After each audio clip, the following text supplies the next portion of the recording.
So this study is about how showing how each employee contributes greatly to company success and the importance of a positive workplace. And the questions that were asked in the study were, or the question that was how does trust building competence, interpersonal trust, trust propensity, situational trust, autonomous motivation, and work engagement impact the outcomes of IORs, and IORs are inter-organizational relationships.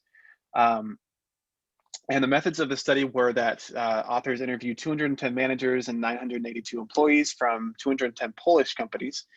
They evaluated the company's relational competence through its 7 categories, which are partner selection, relation planning, common activities management, integrating, problem solving, knowledge management, and efficiency management. And the participants provided information about the company's policies and processes in these interorganizational relationships. And they took 67 items from these interviews and split them into the 7 categories that I just listed.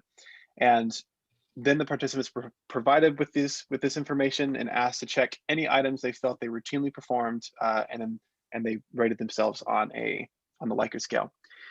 And what this study found, the key takeaway or the main takeaway was that employees' motivation and work engagement both have a strong relationship to and heavily influence organizational competences. And thus, they greatly impact the interorganizational relationship outcomes. A little more specifically, they found strong ties between situational trust, autonomous motivation, and work engagement, to the point that these 3 elements, the authors kind of lumped them together as one solid element in this study. Work engagement, they found work engagement can greatly impact in organizational relationships outcomes when mediated by relational competence or trust building competence. And then they kind of looked at managers and leadership role, and found that the more managers involved that manage their employees was shown to actually lessen the autonomous motivation and the positive work engagement their employees had, which confirms previous research showing motivation, work engagement, and situational trust of managers are related. And additionally, I think they found a negative relationship between autonomous motivation and an effective interorganizational relationship outcome. And so work engagement was not accurately predicted through organizational trust or situational trust. And so essentially the key takeaway that Natalie brought from this was that managers and companies should build a company focused on creating a positive atmosphere. Employees who trust their supervisors and feel they are positively contributing and thus are more personally motivated ultimately have better work engagement, which no doubt contributes to a more successful company. And that's what we have for this one. Yeah, well, it makes a lot of sense. I love, it's great to focus on trust. I think this is often overlooked as sort of a key mediating variable in the conflict literature, where it's like, so many conflicts really are just about broken trust on some level. I had a question. This last trust in a leader. Yeah. Trust building, trust in a leader, trusting relationships. I'm wondering, Noah, where it says the more managers are involved and manage their employees was shown to lessen the autonomous motivation and positive work engagement. So does that mean, am I reading that right, where if managers are more heavily involved, then their employees are less motivated and they have less positive engagement? It seemed to be in these companies. Yeah, that's right. What the takeaway was. Maybe that's like a micromanagement. Micromanaging. That's what I was thinking. Right. Yeah, if you're, kind of hovering over all of your employees and, on them all the time. Did you do this? Did you do that? Yeah, they're going to feel less willing to do things on their own. Well, and less trusted, right? Like, so they don't feel trusted, and they also then don't trust their managers essentially to trust them. Yeah. This is such a huge, the link between autonomous motivation, work engagement, and trust, those 3 variables, I think is such a huge, I don't know, it's an area that I think a lot of leadership doesn't focus on. They don't realize that they ought to, how to trust their employees better and let them have more autonomy so that they can feel more trusted and feel more engaged and own their work areas more. You know, I mean, you all see that, right? I mean, the less I stick my head in things, the more you feel trusted and motivated to own your areas, right?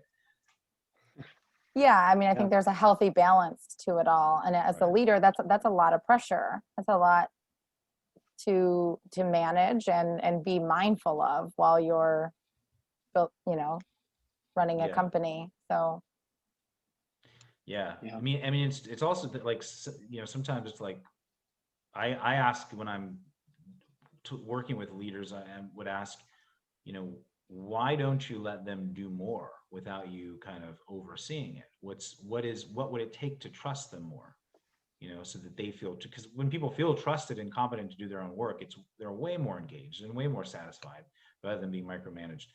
And I think that's a big hurdle, especially for small business owners. It's like a big hurdle to like, how do I just let go of control and let people just do their thing? You know, it's a tough one. And sometimes it's like, well, do you have the right person in that role? If you do, then give them some autonomy. Like if you don't, why are they there? You know, you've got to make that decision.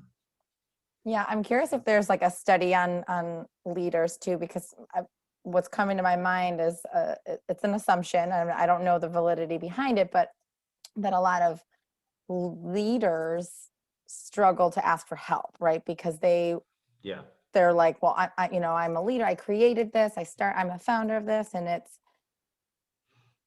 they might need help, but it's just difficult to ask for that, which is why I think it kind of leads to a lot of micromanaging. And yeah, I don't know. I don't know if there is a correlation there, but I'm curious if there is. I'm sure too. It's like there's a lot of leaders that would, you know, they don't want to look like they don't know what they're doing, so they're scared to ask for help. Or I know some people, both leaders and you know, sort of like there's mid-level leaders who are just like who have direct reports, but then they also work for other people, and they don't want to ask for help because they don't want their supervisors to think they don't know what they're doing and they can't manage their own teams. And that's sort of, so yeah, there, and that's all. I mean, again, I think that all comes back to trust. Like, how do we have a safe environment here where you can trust that you can ask for help and not look like you're incompetent, where you actually, it's like a normal to ask for help, you know? Yeah. And what does it look like? I'm thinking of one of our clients where it's, you know, there's the mid-level manager, supervisor, and then higher up.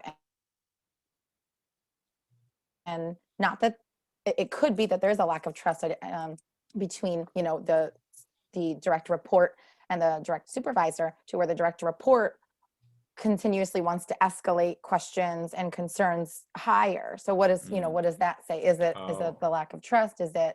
You mean going around their own supervisor?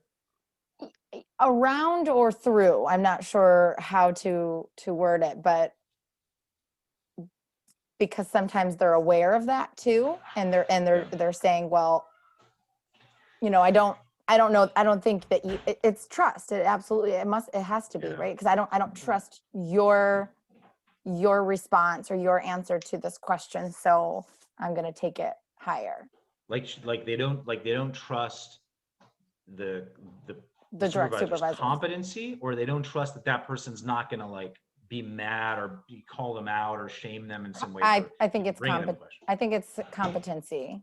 Okay. Well, that's a challenge, because if you don't even think that your leader is competent, you have to go around them. That's tough.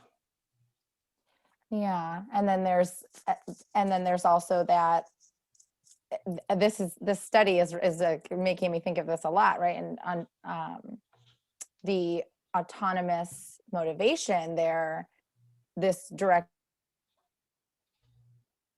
report has a great deal of that. And so I wonder if, because this study is saying the more that managers are involved, the less autonomous motivation. Managers not all that involved, lots of autonomous motivation, but yet not that trust. And so then they're going.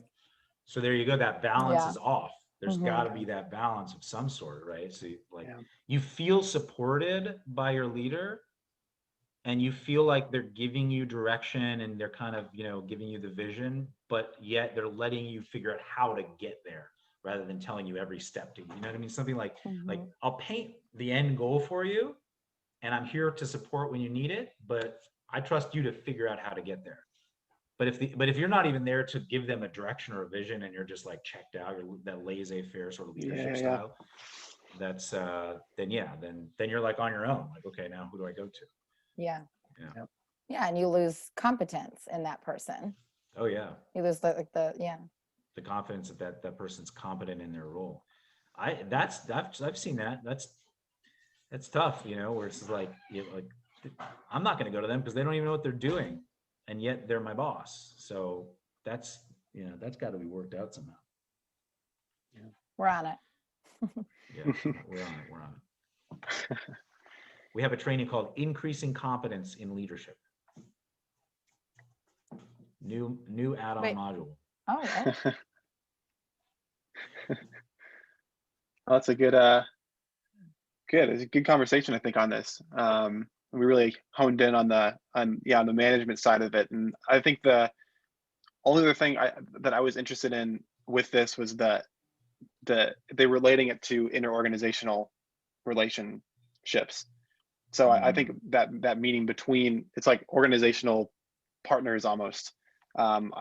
I believe. Then it was interesting because it essentially correlates the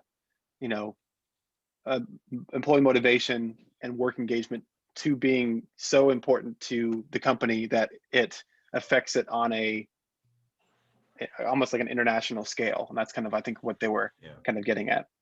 So I think we're living in a great time because in the last 10 years, 15 years, we're finally getting that trust, relationships, engaged employees, satisfied employees, that kind of stuff are a huge, a causal factor in organizational success.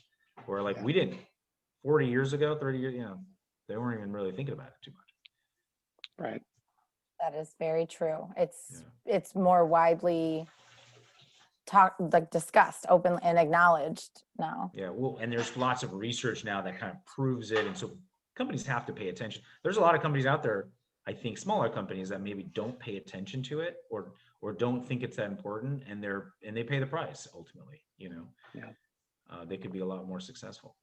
Well, it shows why a company like this, like with Pollack Peacebuilding Systems, like it's probably don't know how well it would have worked in 20, 30 years ago, but now since it's like an increasing understanding, people understand there's a need for it and can see it's being more focused on, even just popularly. So oh yeah, that's the only reason we can exist, is because people are actually considering it important at this point to look at this stuff.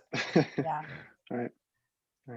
Yeah, I think just also generally speaking, like a lot of the taboo topics that our society has had for decades are becoming less taboo and more discussed. Like conflict and challenges amongst individuals at work, and traditionally it's very much been like avoid until we can't, and then just get rid of them or something like that, instead of trying to figure it out. Create the picture perfect lifestyle, just sweep everything else under the rug, right? Doesn't work.